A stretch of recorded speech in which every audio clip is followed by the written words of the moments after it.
Given. So I'm with Gary Heseltine, who initiated the is it pronounced PRUFOS?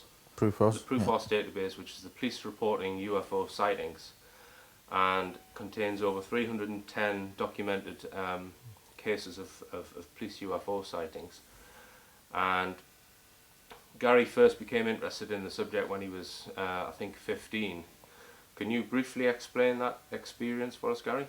Yeah, I was 15, and it was a summer, 1975 in Scunthorpe, and I was walking my then girlfriend home, and on the way back we had to walk between along a long narrow footpath with an allotment on one side and what was then comprehensive school fields on the other side.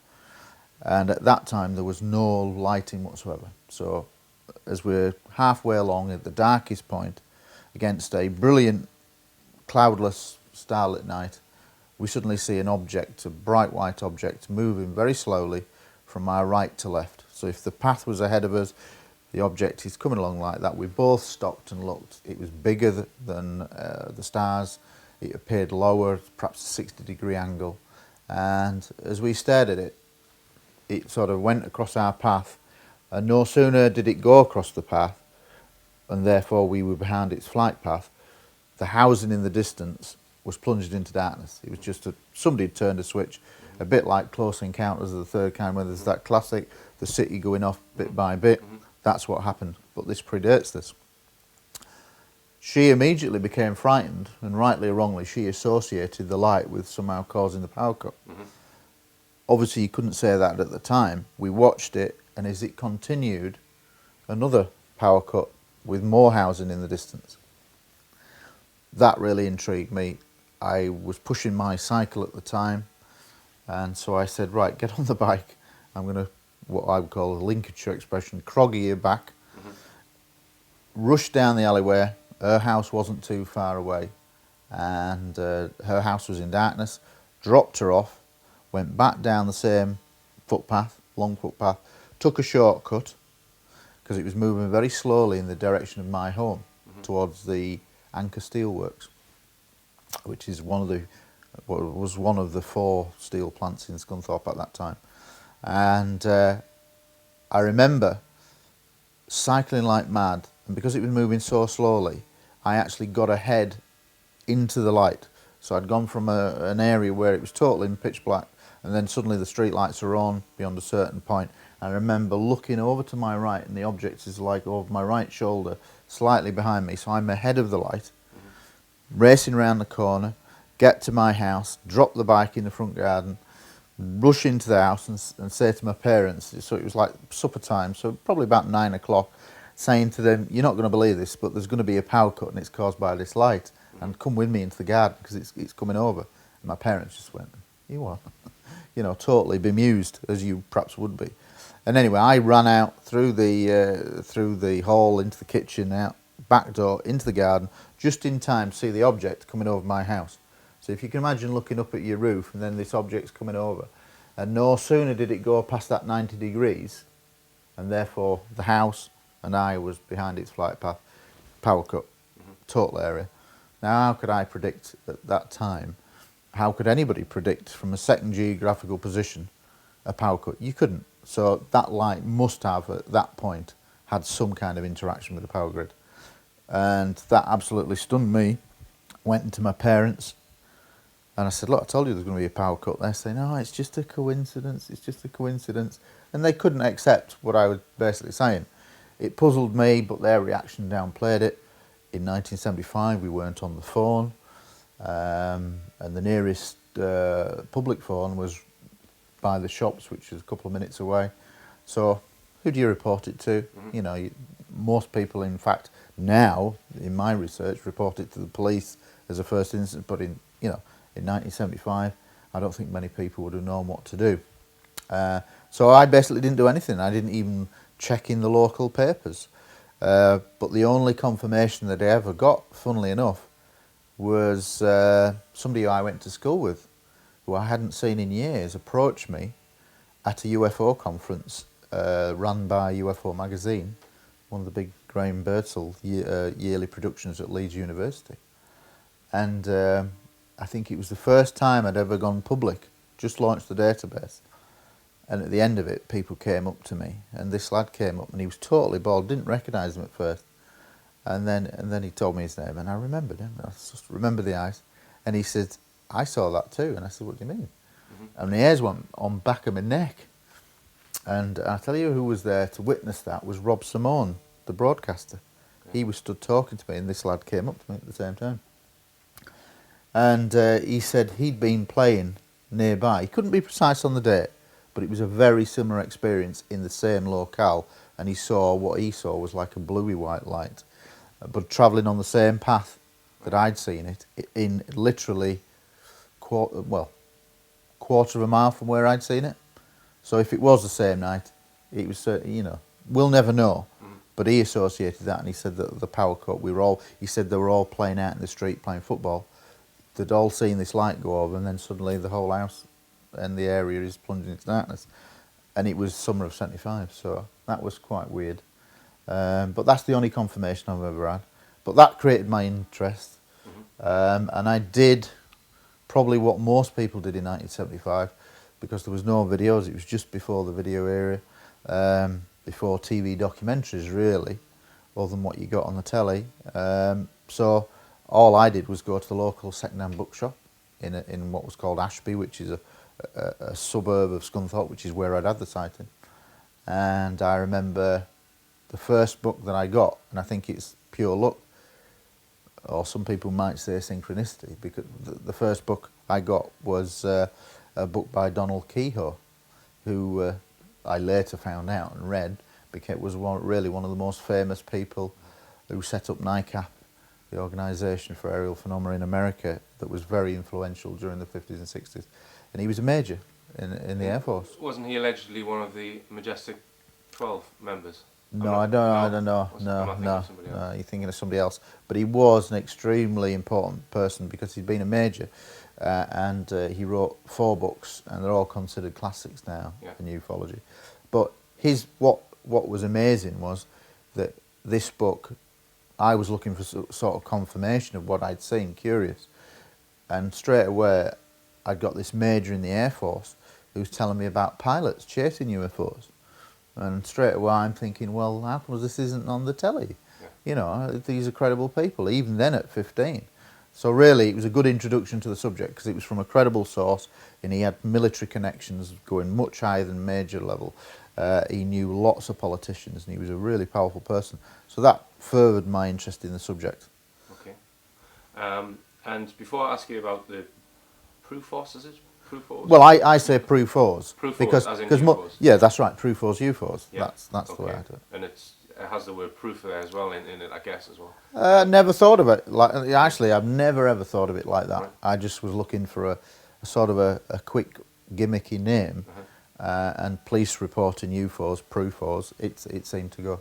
Okay, and there's a new release of the last year's database entries. And can you are there any cases which stand out in your mind? Bear in mind... Or perhaps the database as a whole, are there any cases which stand out? Well, yes, there are some very striking cases that have come to me over the last 6.5 years of my research. Every year I do an annual report, and that's basically because, to a certain extent, it's the only way I can do it in terms of my research. Bear in mind, I'm a detective, so my hours are all over the place if something happens. You know, I other writing commitments and have a social life as well. So it's difficult keeping the balance. So for me, what works best with my PRUFOS research is that anything that comes along during the year, I sort of like push in a box to one side, and then sort of 12 months later I'll go, right, it's time to do the 7th report. What have I accumulated over the last year? And then I sort of scramble and put it all together. And for me, the once a year report works, purely because of the time constraints. The 7th report will add, I think, actually 46 cases, because sometimes when I check, you sometimes get duplicates when you get a bit of extra information onto a case that already exists, and then you think it's a new case and it's not. So it's actually, I think, 46 new cases that's gone on, largely from the 2 releases under the Freedom of Information Act, with the MOD releases in May and October of 2008. Probably 90% comes from that. And those 46 cases will be about another 106 police officers. So in total, we're now looking over 300 reports going back to 1901, involving over 700 British police officers, although that does include one Southern Ireland case, but call me British. But I think 700 officers is with every year, broadly speaking, I put 100 officers involved, because like some cases may involve 5, others 2, some 10, some 14. I mean, there is a particular case up that's released under the MOD files about Hexham and that sort of Ashington, and there's a case there that involves 14 officers seen from 4 different vantage points. There are 4 patrol cars of 2 officers and 6 officers on the ground walking the beats. What year was that one? I think that would be in the late 70s, early 80s, off the top of my head. And if you were to take into consideration all of the reportings and sightings that you've had reported to you over the years, Yeah. I'm trying to characterise or group UFOs by their speed, their shape, their size, their colour, their luminance, what have you. Yeah. Would you be able to describe what a typical sighting or characteristic would be? Would you be able to group them, or are they also completely varied? How would you? No. The first 4 reports contain no statistical information, because I didn't think that the sample was big enough to start drawing figures and statistics out of. But with the 5th report, the 6th report, and there will be, I'm still doing those now, I've started to do some statistics that I find important. I'm not a big lover of statistics, because as a police officer I've seen how, and perhaps I shouldn't say this, but I've seen how police figures can be manipulated with regards to crimes.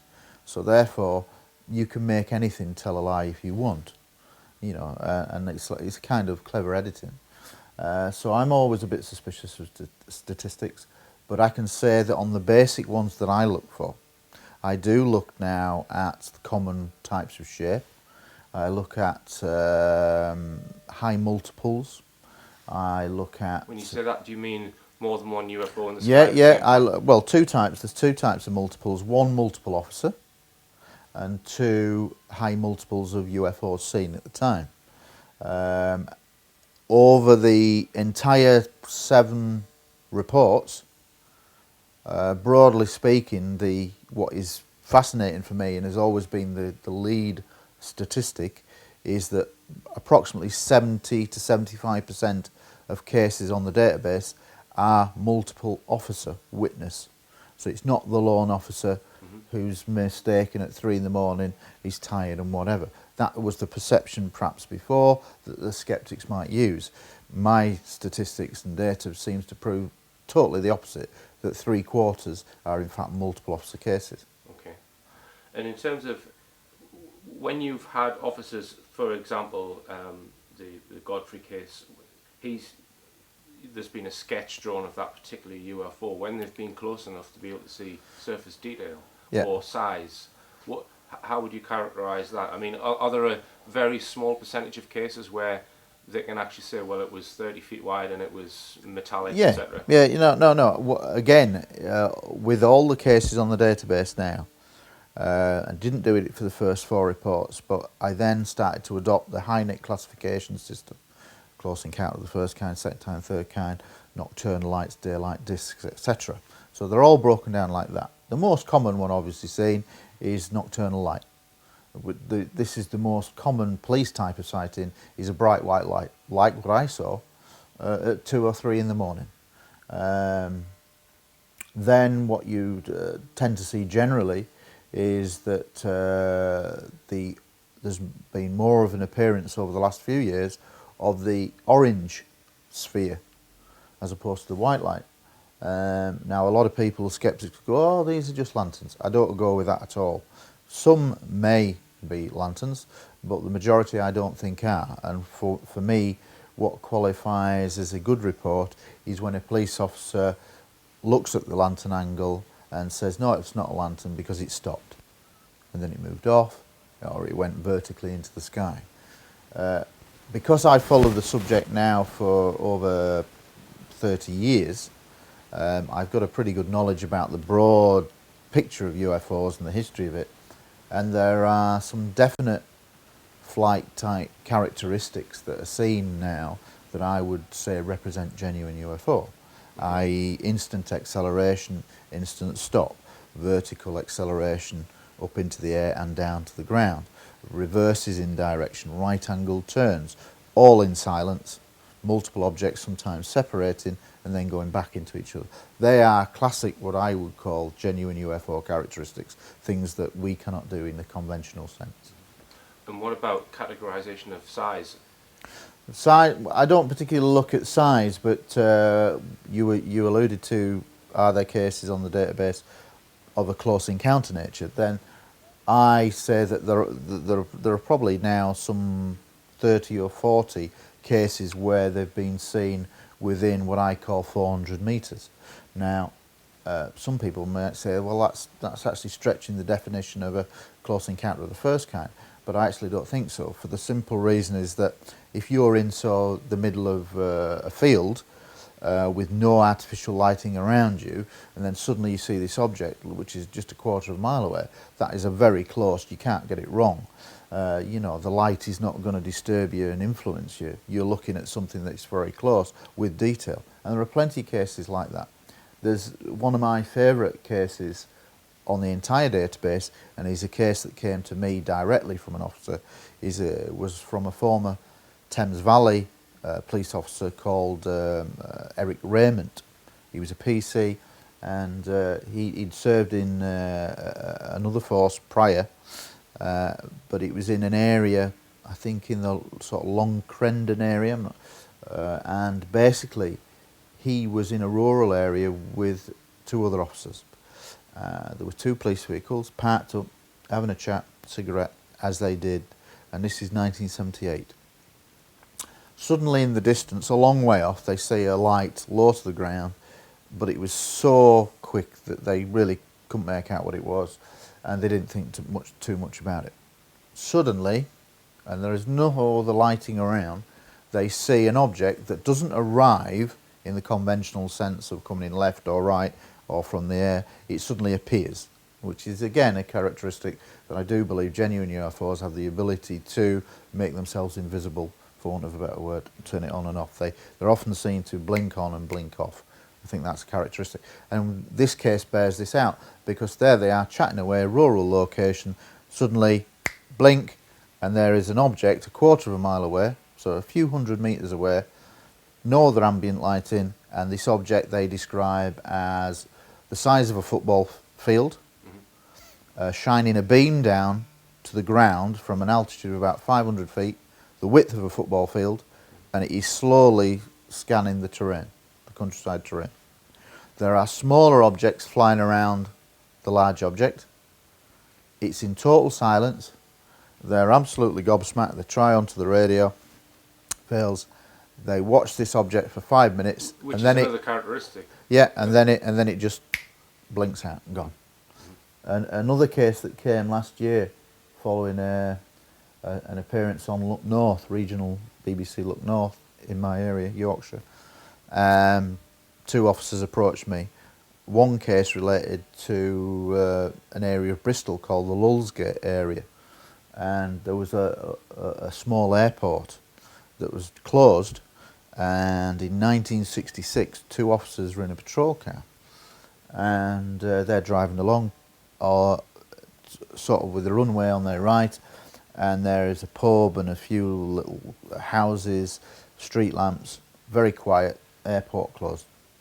Suddenly, as they're driving past, their car headlights dim, cut out, and the engine cuts out.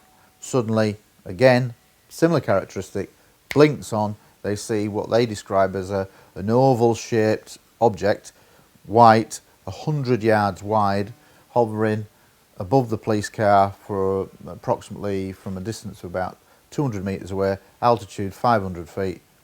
They watch it in total silence for 10 seconds and then suddenly gone. Yeah. Now, there is absolutely, it's an almost identical case to the Eric Raymond one. You know, in isolation, the skeptics will say these people are just imagining it. But when you get that sort of confirmation, years apart, totally unrelated people who have no connection to each other, then there has to be something going on. Yeah, absolutely. Okay, and sticking on the UFO subject, you've been involved in preparing something about the Rendlesham and Bentwater's case. Yes, yeah. Can you shed any light? I mean, I think I've described that myself, you know, with the triangular craft witnessed by James Penniston. Yeah. And Jim Penniston's Jim Penniston, yeah. Description is pretty compelling. Yeah, yeah. I mean, have you found out any you know, information by interviewing people or in your own investigations on the Rendlesham case? My involvement in the Rendlesham Forest incident stems from a long interest in, it was a brilliant case, but my interest stems from the fact that I'd always believed that there must be many more witnesses out there. And the reason why I thought that was because in my early 20s, I served 6 years in the Royal Air Force Police, and I served on 2 what was called SD-814 camps, which were nuclear duties, and their weapons storage areas were almost identical to the layout at Rendlesham. You know, bear in mind that Rendlesham Forest Bentwater's base was leased from the RAF, so it'd been a former storage area. And so I'd always figured that those places are manned 24 hours a day, 365 days of the year, and they always have at least one high tower that would be above the tree line with a full 360 view. I've always thought that the guy in the tower must have seen some, if not all, of what was going on. And on that premise, when I was approached coincidentally about making a police documentary by the US History Channel, and it turned out that it was a collaboration of American police officers and British police officers, I said, when are you coming over, are you doing anything else? And they said, oh yeah, we're going to Rendlesham Forest and we're going to talk to Holt, Colonel Holt. And I went, oh, that's good. I said, I've got an interest in that. And they said, why? And I told them why, because of my knowledge of those type of nuclear bases. And I said, I'd really like to come down and meet Holt. And they said, all right then, we'll pay for you to come down for 3 days.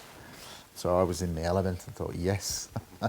So, and that's what happened. So basically, I went down, and as luck would have it, on the, I think, on the second night of, the first night I got there, the film crew were out and were doing some filming with Nick Poe, and they weren't back at the hotel, and I'd arrived early evening, and as luck would have it, Holt turns up again, no film crew, and we end up basically sort of bumping into each other and sharing an entire evening one-on-one, which for me, interested in the subject, and for people interested in UFOs, was a bit like meeting Elvis Presley, sort of, you know, you're in your element. And so I asked him every question under the sun, and asked difficult questions as well. And then basically, Holt answered every question, and I didn't get the impression he was being deceptive with me. And I'm good at judging people because I'm an advanced interviewer, good at judging people's psychology, and no, we struck up a really good rapport. And at the end of the sort of evening, I said to him, I said, has anybody approached you about writing a film script? Because I see this story crying out to be made into a film, because there is so much detail.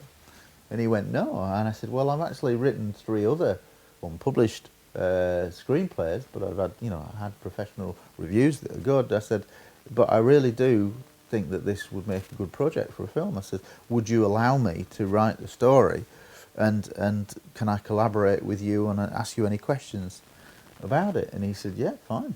So again, I thanked him, and that was a big privilege for me. And so basically that was in December of 2007, and obviously we did our bits over the documentary, and that went well. And I've not actually met him since, but what we did then was, obviously he lives in America and I live in England, but we then set up regular email, you know, every few weeks. And I then asked him any question I wanted to ask. He gave me a straight answer. I never got the impression that he was lying to me or hiding things.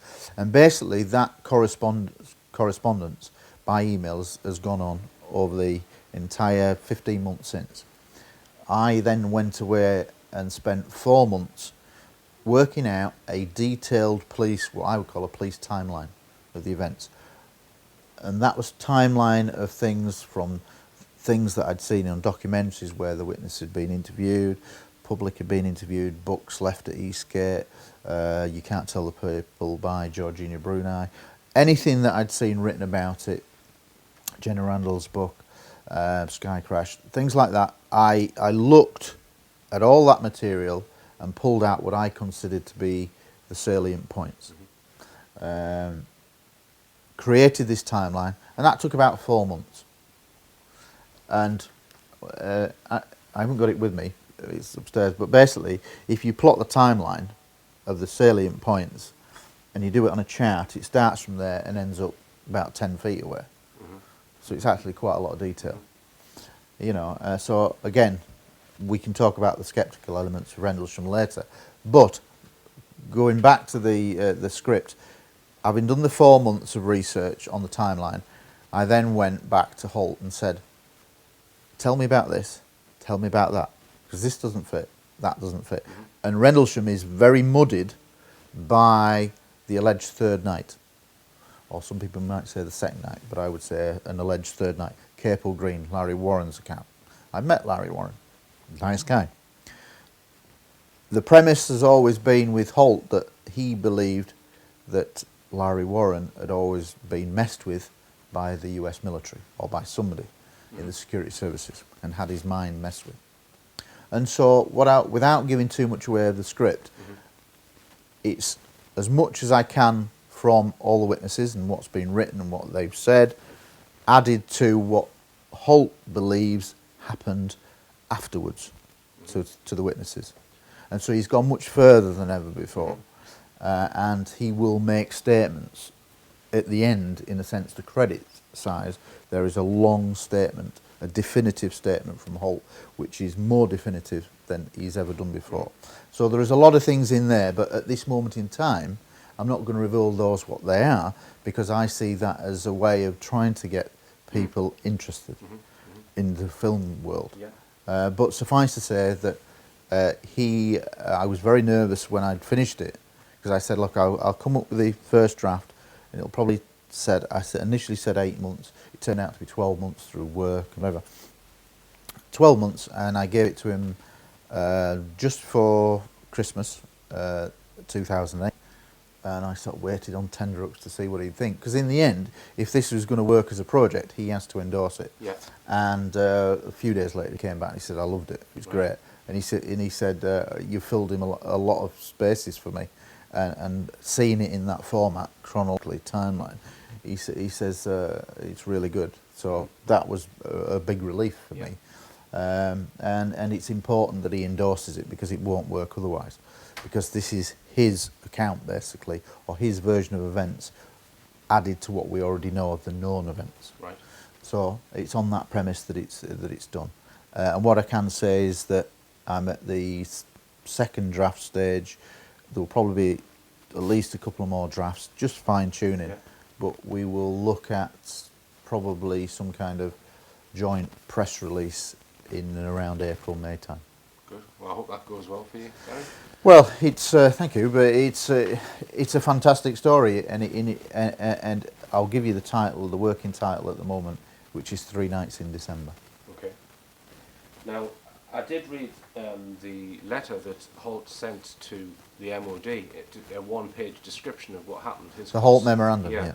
That's in Tim Good's latest Yeah, book. And yeah. I'm led to believe that it was essentially the Americans which covered up, or wanted the whole thing covered up. Would you go along with that, or do you think there was secrecy on all sides? Well, my research from the known facts about the case and what some of the witnesses have said would tend to believe that the British had an involvement, because Penniston will say that he was interviewed by somebody from British intelligence. Right. That is quite open. He's always said it. He gets interviewed by probably Air Force Office of Special Investigation, a FOSI, and then a British guy comes in. Now, nobody alludes to this, we don't know his name, but why should Penniston lie? Penniston's reputation has remained totally intact throughout. Nobody who ever's met him has said this guy is a very credible witness. So there's no reason to think that he's made this up. He too was subjected to sodium pentothal, truth serum, and he quite openly says that. I suspect that the premise is that a number of witnesses were interrogated, and I believe that there were false memories implanted. Right. And that's the basis of where we go with Holt. That, I think, is totally plausible. When you look at many of the scandals, as it were, in the military, especially in America, they've been doing secret things on their men for years, and it's totally non-UFO related. Britain in the past has given nerve gas to airmen in the Air Force who thought they were getting flu jabs, and I have a case to prove that, because it went literally about 5 years ago, the MOD was sued by a surviving relative, and they had to finally admit that yes, they did. So I mean, if governments can do that and lie, then what are they capable of? So I think the history of the 20th century, the late 20th century, tells me that under certain circumstances, governments can lie about black projects, and I think it's perfectly disinformation is a recognised counter-terrorism, counter-espionage type tool, and is very plausible, and it works. And so I certainly think that disinformation was used in the Rendlesham Forest case to deflect away from what I consider the two classic nights, which is Holt's second night and Penniston's first night. And the broader question of, you mentioned the fact that there was a nuclear weapons place, which, according to Tim Good's book, it held, a large amount of nuclear weaponry there. Yep. And Tim Good suggests that there was another almost identical case which had a very similar UFO on, I think, the second night, where it was one craft which split into many craft and shone a beam of light down. This is Holt's night, when he's out with his men. That was possibly examining, or the UFO was possibly examining the contents of the silo. Holt has always said that he witnessed an object at the farmer's field that then separated into 5 objects. Then further objects were seen on the horizon. At one point, one of these objects came towards he and his group of men and shone a beam down at their feet from about 2,000 feet. He's never made any secret of this. And he then has always said that later on, after that, they saw an object going over towards Woodbridge and the base and the storage area and shining beams. Well, in the History Channel documentary, he did, because I asked him the question on camera, he did nail his mast, colours to the mast, as it were, and he did admit really publicly on camera that it was into the storage area. So and he'd heard confirmation from his radio on a different channel that the person in the tower, which I always said was this witness, he confirmed on that American History Channel that there had been a witness who'd been in contact with him who was in the tower and had seen things. So that, which was good, he sort of put that on camera. What was significant, I will say this, is that Holt does say that he asked that afterwards the ordnance be checked. Yeah. Now that's significant. Yeah. I'm not going to go into too much at this stage. What I will say is Holt, because of his position, and I respect his position in the military, is the fact that he will never say publicly that there were nuclear weapons on there. On that site? On that site. Right. He will never say that. Right. But let me give you a different take of my knowledge of how nuclear facilities work. On an RAF base, you have two types of storage area on some bases. One, you'll have a conventional bomb dump for ordinary planes to take off and drop, and that is guarded by literally one or two people at the most, not police officers. Okay? When you have a nuclear facility, it's guarded by 40 to 50 policemen, airmen police. The makeup of Bentwaters and Woodbridge was conventional bomb dump next to storage area, weapon storage area. And in manpower alone, normal bomb dump, no police officers. Storage area, Bentwaters and Woodbridge, 40 plus. Right. You work out the maths. Right. Okay, so the Godfrey case... The Godfrey case in its historical context is very important because in 1980, when he had his sighting, and then he had a period of missing memory, which he didn't realise at the time.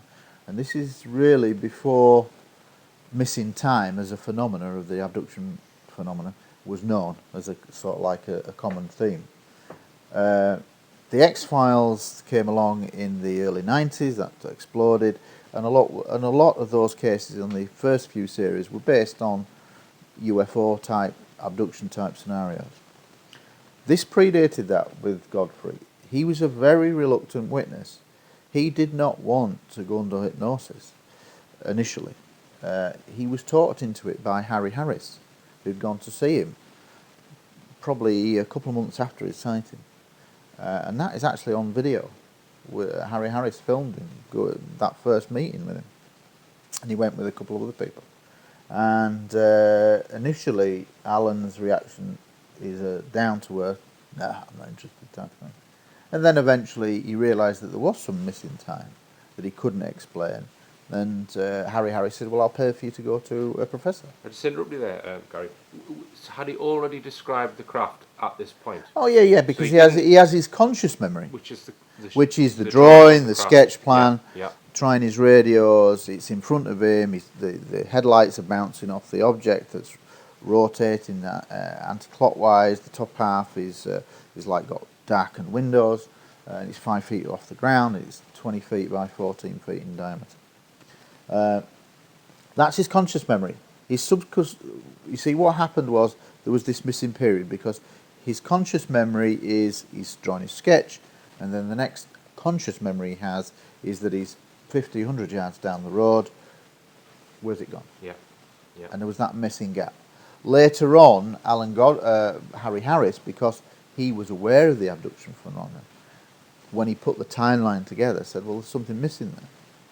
And eventually he decided to have the hypnosis, and he had 4 sessions in total, about 3 months apart in 1981. The first wasn't on video, the last 3 sessions were. It went, I think, Professor Blair, Professor Jaffe, Professor Blair, Professor Jaffe, alternated. The first time he was hooked up to like heart monitors and things like that, not on video. And when he was, this story emerged, and the significant thing there was that Harry Harris gave the professor, who was from Manchester University, a cold brief. He didn't tell him it was UFO related whatsoever. Just said, this guy has had some sort of like psychological block, can you try to unravel it? This incredible tale emerges, and this is the subconscious memory. And the subconscious memory was that having done the sketch, he gets out of the police car and starts to walk towards the object. He then becomes frightened, he then goes to seek the sanctuary of the car, and just as he's getting in the car, intense bright white light, he finds himself in a room. Small creatures that he describes as lamp heads, bulb heads, 3 to 4 feet high, were putting things on his legs. He's in this room. He then sees a humanoid character wearing a skull cap and a gown, who approaches him and speaks to him telepathically. That's it, basically. To this day, he will say, "I have no memory of what emerged through hypnosis." And does he recall, because he split his shoe, didn't he? Does he Yeah. recall how he split his shoe in He didn't in know. the regression? No. But one of the this is why it's significant in terms of the abduction phenomena as a whole, and certainly in terms of Britain's history of the abduction phenomena. One of the common characteristics that have happened since is that there are often cuts, marks on shoes and things like that. Now, he had put a new pair of boots on literally a couple of days before. It wasn't split. In his conscious memory, when he got home, he found that the split, took his boot off, and he found that there was like a penny-sized red mark under his foot, just about there. Yeah. And it was irritating, it was itching him, so much so that he went to the doctor, who gave him some cream, and it disappeared after about 7 days. Now, when we look in the bigger picture of what we know about abduction phenomena now, marks are often left on the body, and that is not unusual. Yeah. But in 1980, certainly in Britain, I don't think really of anybody other than the most ardent UFO enthusiast would have known anything about British abductions, because I can't think of really any case at that time that had been reported in Britain. Of course, there were the famous Barney and Betty Hill abduction case from 61 and the Villa Boas case from 57, and obviously there was Travis Walton from the mid-70s. But this case was unique to Britain, and certainly has now what we consider all the criteria. It had missing time, it had physical marks, and it follows the classic pattern of being taken, bright white light, taken into a room, being medically examined by small creatures. And that was way before the X-Files. So in its historical context, it's very good. Now, what backs that up as not just an abduction experience is the fact that we have Alan Godfrey has his sighting. He's a lone officer. An hour before, we have 3 West Yorkshire officers up on the moors at Keighley who see a blue UFO streaking between the valley, making zigzag movements. Last seen heading in the direction of Todmorden. 5 minutes before Alan Godfrey has his sighting, school caretaker in Todmorden sees the object heading in the direction, low over the school, heading in the direction where Alan Godfrey had his sighting. About a year after Alan Godfrey's sighting had hit all the media, he got a letter out of the blue from 2 traffic officers who were based at Littleborough, which is just down the road from Todmorden, who said, look, on that night we were pulled up in a lay-by and we saw an object going in the direction of where you were, literally a few minutes before. Now, they weren't prepared to come forward because they saw all the kind of hassle that Alan Godfrey had. And that's the other side of the story with Alan. And do you think that the Zigmund Adamski, that story was related to this in any way? There is definitely a UFO link in the sense of it's a mysterious disappearance, and from what everybody has found out, he had no connection with Todmorden. His body turns up on the top of a coal stack, on his back, minus his shirt, but with money still in his pocket. It turns out he had a massive coronary. But the point is, he wasn't filthy. It was as if he'd been dropped gently onto the top of the coal stack. They're saying that with his heart in the condition it was, he would have struggled to get up like a 12-foot high coal stack, and he would have been covered in coal dust. He wasn't covered in coal dust. His face had like suction marks all over his face. And Alan Godfrey still retains a photograph that they have of that. Right. Because when he was missing... So Godfrey had investigated that disappearance and death, basically. Yes, yeah, he was one of the first 2 officers on the scene. They initially treated it as a murder scene. It then, from Alan's perspective, he's told, no, as soon as it's a coronary, that we're not interested. But he's saying, well, how did he get there? You know, how did he get in that? Why isn't he filthy? Why is his shirt missing? Why has he got money in his pocket? There's no robbery motive. You know, he had an ointment on the back of his neck, which to this day, and has been confirmed by James Turnbull, who was the coroner for the case, that said, no, that's my watch, that said that this ointment that was found on an abrasion on his neck was sent off to the forensic laboratories at Wetherby, and they couldn't trace it on their known system of substances, which is a big, you know, Turnbull actually came out and corroborated that. So that's not just UFO enthusiasts leaping on something and changing it because it sounds spectacular. James Turnbull actually said it. He was the coroner, and he actually said in his summing up of the case, he says that if, you know, if somebody said basically that it was a UFO related type story, I would only raise one eyebrow. You know, he wouldn't be too surprised. The Zigmund Adamski case is connected to UFOs because Alan Godfrey will say that at one point he is called into a senior officer's room and he's asked to sign the Official Secrets Act again. Right. Now, before you join the police, you sign the Official Secrets Act, as you do when you join the military, which I've done, and I signed them again for the police. Now, you don't normally get asked to sign them again when you're in the police. And they turned over a piece of paper, and what Alan will say is, on that, you are not to talk about your UFO experience in Todmorden, and you are not to talk about the Zigmund Adamski case. Now, if there wasn't a UFO link before, then I think in that context there has to be. So do you think, is he actually breaking the official secrets then by talking to people who then put his story out in documentaries then, or? Well, I think technically some people might argue that that the Official Secrets Act is broken all the time, loosely speaking. And certainly when I talk about the Air Force and nuclear facilities, in my experience, technically I'm probably breaking the Official Secrets Act.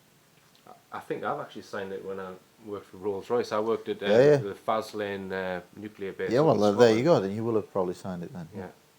And that was guarded by police, by the way. Yeah. Okay. So moving on to the broader picture of information. I mean, we all saw that the files came out this year.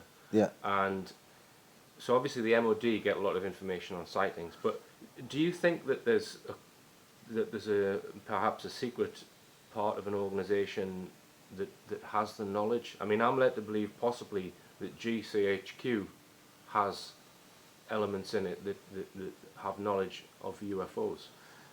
I certainly think that GCHQ will have the facilities, because it's a listening post, to tap into any phone call that they want to, as Filingdales, etc. The thing is, unless you're in that environment, we'll never know for certain. And I don't dwell on things we'll never know. I stick in the real world of what we do know. And what I would say is, when you look at the Ministry of Defence's position on UFOs, it's a totally stupid position, you know, because it doesn't hold any water.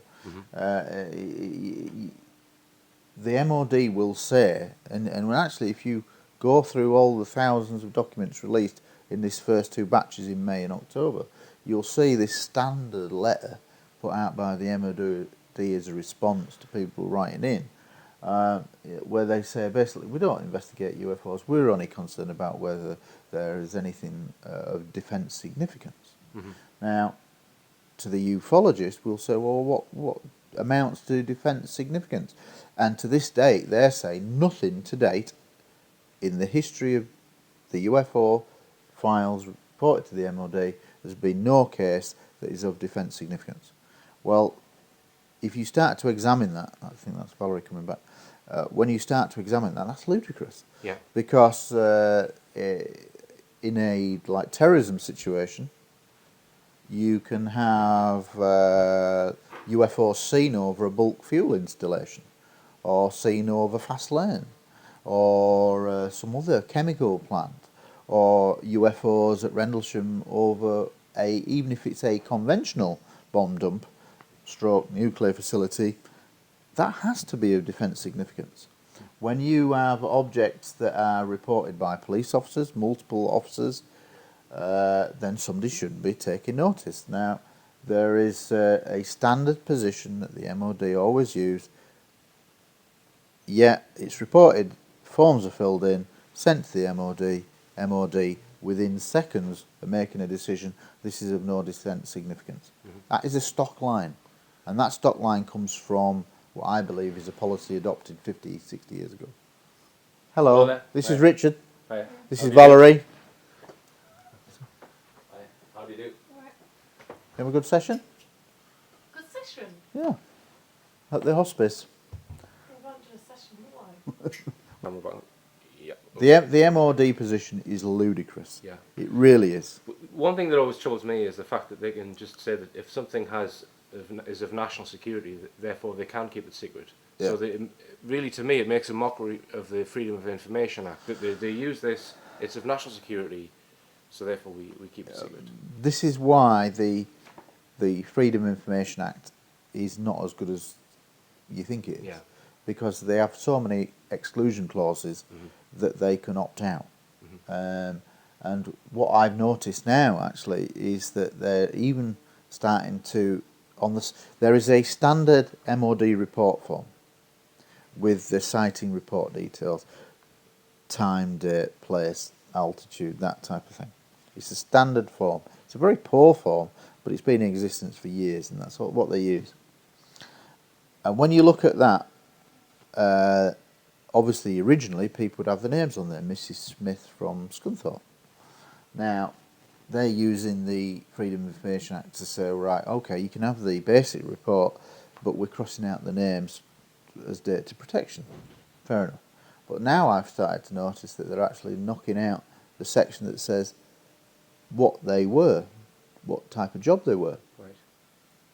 And I'm thinking, well, that's trying to cover up for the likes of me looking for police officers, unless it's obvious within the report. But if it's just the standard form and it's just a few words answer, and they knock out that bit, Yeah. then they're knocking out a source, and I think that's quite deliberate. Right. Okay. And a lot of people would say the reason why the secrecy goes on is because there's a much greater power at work. Perhaps some people would call it the Illuminati. That there are elements who have positions of power within banks and media and that kind of thing, who are, said that it's difficult to get this subject taken seriously on television and that kind of thing. That the world is somehow not really. The power structures that allege to control the world aren't necessarily, and there's another force at work. What's your take on that? In the grand scheme of the Illuminati, I don't dwell on, like I said, I don't tend to dwell on things that I'll never be able to prove, because it's just pure speculation. However, I think when you examine the way the UFO subject is treated and has been treated over the last 60 years, since it's sort of the modern era, then you'd have to say that the conclusion is that there is a decision from somebody very high up to have a broad policy of downplaying the subject. Because it doesn't make sense to me that you can have 3,000 commercial pilots, 2,000 military pilots, people who have had millions of pounds spent and dollars spent on their flying education, whose testimony is just totally ignored. Yeah. You know, you have scientists who come forward who've said, I think, McDonald in the 60s, James McDonald, very famous figure in America, physicist who looked at the subject of UFOs and concluded that there is something going on here, and why isn't the world taking notice? And people will say he died in mysterious circumstances, etc. But nevertheless, he was a physicist who examined the subject, somebody of good repute, good public speaker, who sort of booked the system. And these people are ignored. Stanton Friedman, people, I've seen him, I've met Stanton Friedman several times, he's a brilliant speaker. But people forget that he was a physicist. He worked for NASA. He worked on space projects. So he really knew his stuff. And for him to conclude all along that UFOs were real, then it makes me wonder why aren't people taking notice. And that is really the thing that makes the conspiracy angle so compelling. Because you mentioned Dr. Edgar Mitchell, 6 months to work on the moon. He has information that's been passed to him that there is a conspiracy to downplay this subject. Well, why should somebody of his ilk make that up? There's no reason to. He's already a comfortably rich man, I would assume. He's got a well-known, established reputation. Why is he taking that risk and sullying the risk of that reputation by stating things that, if not true, are outlandish? But nobody seems to really take a notice. So I think that there is I think that there was a definite policy. We have always followed America's lead on UFOs, and I think there was a definite decision made, probably by high up government then, and the military in the 50s, maybe even the 40s, probably the late 40s. Project Grudge sign around that time. After the estimate of the situation in 1948, which concluded UFOs were real and interplanetary, that was destroyed, but Ruppelt, who ran Project Blue Book for a couple of years, in his book, Report on UFOs, Unidentified Flying Objects, which is where the term came from, he said he saw that report and it did exist. So we've got a credible person now saying it did exist. It's not made up by UFO enthusiasts. This is a real piece of document. It was knocked back. The military wouldn't accept it, so it was destroyed because it didn't fit the pattern of what they wanted. I think after that there was a decision made that we're still following to this day that said we will downplay this subject. Question is why? I think probably initially it was the risk of a Third World War. The Russians, Cold War, probably maybe very good reasons initially. But beyond that, those reasons don't stand up now, in my opinion. If you talk to Stanton Friedman will say that the reason is because the people in power will lose power. And I think that is the most compelling reason why UFOs are not taken seriously. Because he will say, and I agree with it wholeheartedly, is that if you look at, say, just the armaments industry, America is the only true superpower, although you could argue that China and Russia are getting that way again. When you look at that, so much money is meant, trillions and trillions of dollars are spent on armaments, preparing armaments. Now, what happens if suddenly UFOs are declared real, interplanetary, we can't catch these things, they have the ability to be invisible, they can come and go in our airspace with impunity, we can't do anything. You're therefore totally rendered defenceless, therefore America is not the great power it once was, the armaments contracts aren't worth the paper that are written on, the thousands, the hundreds of thousands of jobs that are involved in that production of that industry, the knock-on effects. So I think that shift in power, and because we've always followed America's lead, is the primary reason why it's not disclosed. Lack of power.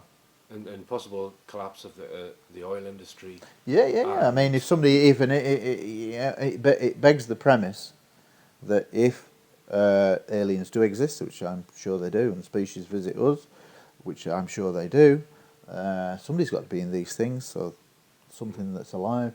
So it's the logical sequence of events is that they're from a technology that's developed faster than us, and that technology may have got rid of the need for fossil fuels, and it could be free energy, what people all dream about. And again, it's lack of power, because the knock-on effect is all the people who are powerful now are not so powerful because there's no need for those products anymore. Yeah. Okay, that's a really, really good answer.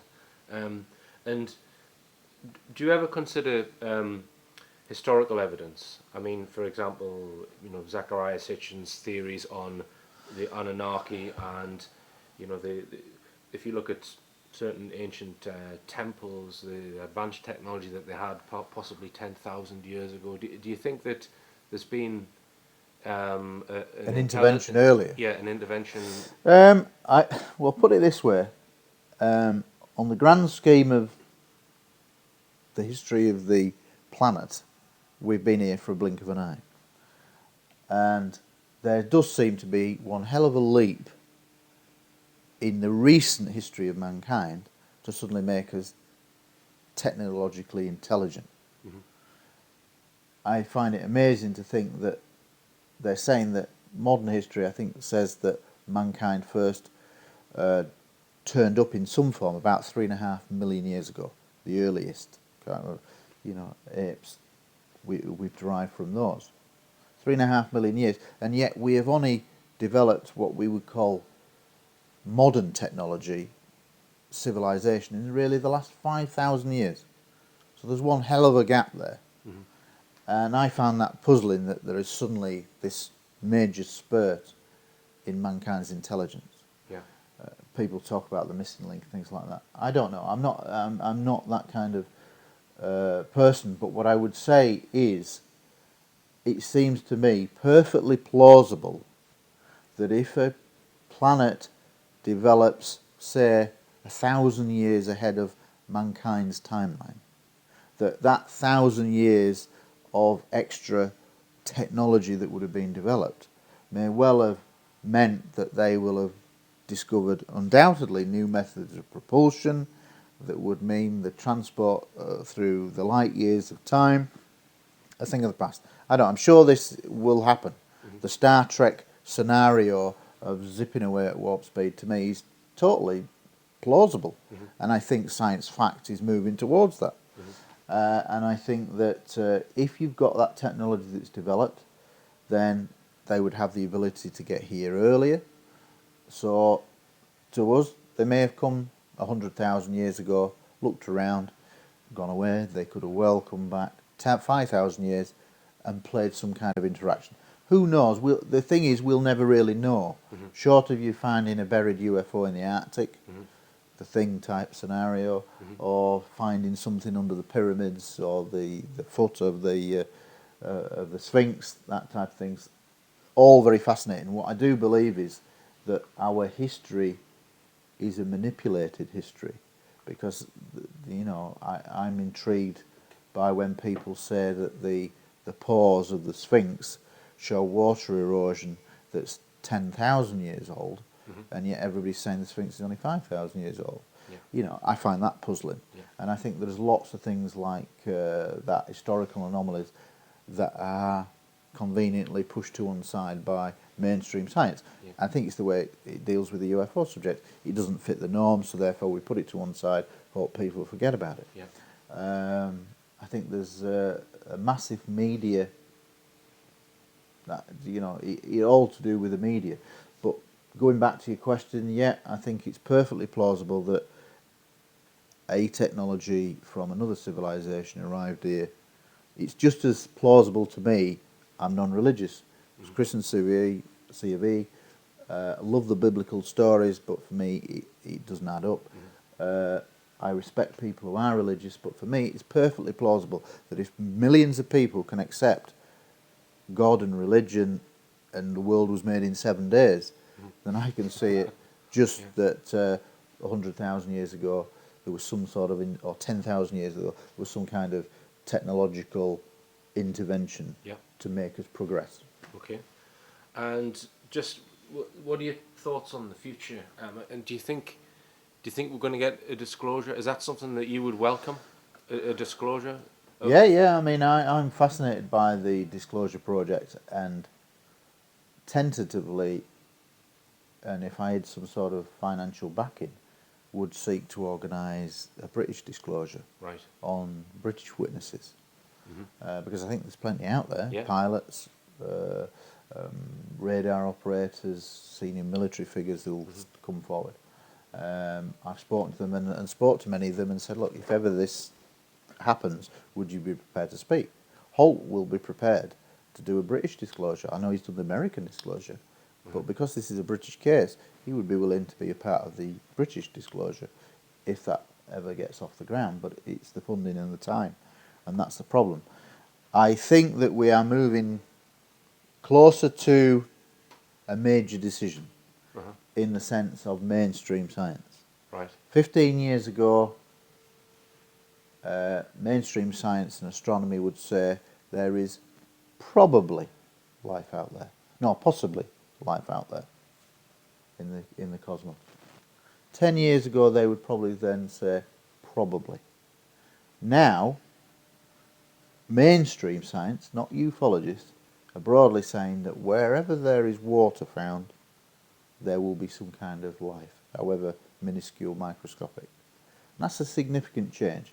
So at the point where mainstream science, and I think within the next 5 years we'll get this, that mainstream science will say there is microscopic life on Mars, under the Arctic. We found it, we found it nearly happened 10 years ago when the rock and right, but when that definitive mainstream science, it's on the news, saying, yep, we found microscopic life on Mars, that will, to me, mark a sea change that has to change in the idea of the developed world, because they have to then accept that if there is microscopic life on Mars, that the idea of extraterrestrial life is no longer a figment of imagination. Mainstream science is saying that wherever there is water as a constituent on any planet, and if you look over the last 3 or 4 years, they've discovered something like over 200 Earth-like type planets, way off in the universe. Then, if there is water on those planets, there's going to be life of some kind. And to my mind, as soon as they accept that there's life, however microscopic, it is still life. Then you have to accept that life has maybe developed quicker on other planets, that it's far more abundant than what people have realised, and that if it's abundant, some of it may have developed at a quicker rate than Earth has developed, and therefore they would have developed the technology that would be so much advanced, and therefore the distances would erode, and therefore the idea of travel. I have got a little hypothesis that I've just developed over the last year or so, and I call it the 24-legged ant. Right. And it's a way how to look at the subject and the way we view UFOs and the world. Imagine if I go out into my garden and I turn over a slab in my garden and there's a little colony of 24-legged ants. Right? And it is unique to this address in the entire world. What's going to happen when I announce that fact? I publicise that I have the only 24-legged ant colony in the world. Straight away there will be the people who are into ants, who study ants and think, fantastic, we have a new species of 24-legged ant, nothing like our own species of ants. Therefore, I want to go see this place. Okay? So they all want to come to my address to examine. Then you'll have the more unscrupulous private collectors who will go, hey, I want to get one of those 24-legged ants. They're unique. Like the collectors of white lions and things like that. There's always the black market. So you'll have your unscrupulous types. Then you'll also have maybe the type of government research that says, this may be potentially interesting. We want to get our hands on these 24-legged ants. Then you'll have the nature lovers that will go, we want to watch them in their environment and make documentaries about the 24-legged ant. Now substitute the Earth for the 24-legged ant. And that's what I believe is happening with UFOs. And that's why they don't come down and just land everywhere. I think we are fairly unique. I think we've probably got a lot more water than most planets. We've probably got a diverse so many different species that make us fairly unique, that we're worthy of study. And I think that is why we are being monitored. And that's what we're the 24-legged ant. Mankind is the 24-legged ant. And the Earth, rather. Not mankind, but the Earth. And its divergence of life is the 24-legged ant. And that's what makes us fairly unique. That there is such a rich, diverse life on Earth Right. that makes us interesting and makes it compelling for these civilizations Right. to come and watch us Okay. and just surveil us. Mhm. To me, it makes perfect sense. Mhm. It's what we would do if we found that Yeah. 24-legged ant. Yeah. And do you think? And that's why the abduction now, it's an abduction scenario, covers the unscrupulous element Yeah. who wants to steal some of the And 24-legged used for ants its own purposes. and Yeah. examine and dissect Yeah. the 24-legged ant. I want to know its structure. Yeah. You see what I mean? And Mhm. that's where the abduction side would Mhm. cover that scenario. Yeah. Yeah. Yeah. I mean, I'm often asked the question, well, why haven't they announced it? Why I get asked that all the time, and my usual answer is, well, that question contains quite a large assumption, Yeah, yeah. which is that they would behave in an exact same way that In our rational way of in our thinking. rational way of thinking, that we would announce ourselves if we went to another planet. We'd want to tell everyone that we were there, and then we'd want to converse and we'd want to be open about it. And you're assuming that they're they have our motives and our Yeah. and you don't know anything about them, so why would they necessarily do that? It's So, just mankind putting in our logical way of Yeah, thinking, yeah. because that's the only way we can deal with it. Yeah. But I think that sort of scenario is the way to view the Earth and our divergence of life. Yeah, it's good. It's a good analogy. Yeah. And you say that scientists are gradually accepting, a little bit at a time. Yeah, there's definitely been a shift over Do the you last think that's? 15 years. Do you think that they know what the end game is, the total disclosure of intelligent species, or do you think that movement towards is just by chance that they are discovering water and then they're going to discover microbes, or do you think it's an orchestrated sort of move to disclose? I think there's probably two ways. I think there is a definite power on the media as a whole to downplay this subject. Mainstream science does not look at this subject officially because of the way it's portrayed in the media, and they're led to believe there's nothing to it. Some scientists who do get involved immediately can realise that there is something to it. But you go back to the likes of John Mack, Professor John Mack at Harvard.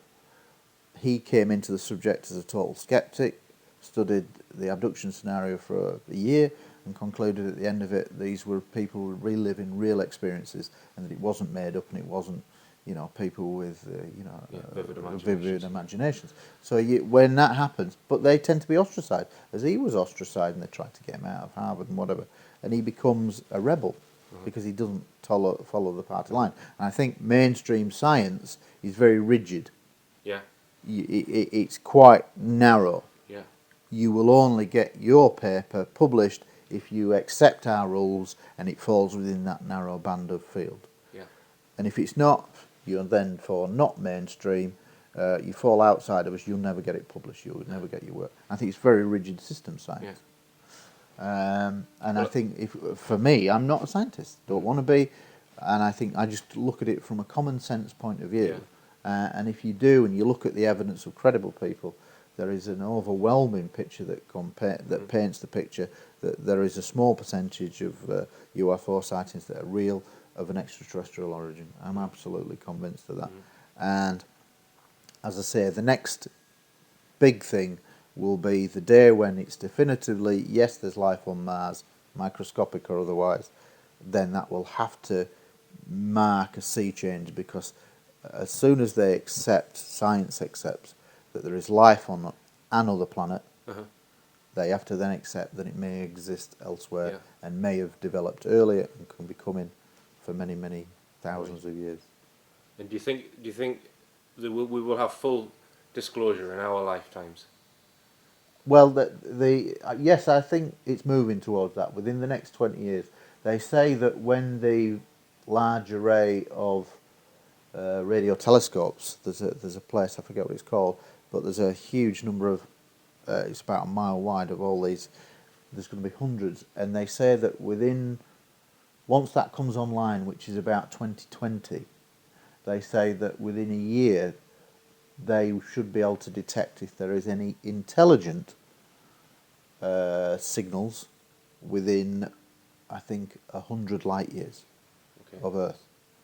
And so I think at that point there probably will be within that 100 light years some kind of intelligent life form. And I think that's, again, when mainstream science will say, yes, yes, we've definitely got an intelligent signal. Right. And so 2020 could be. Yeah. Okay. That's great. Well, thanks very much, Gary. Yeah, you're welcome. I think it was a very good interview.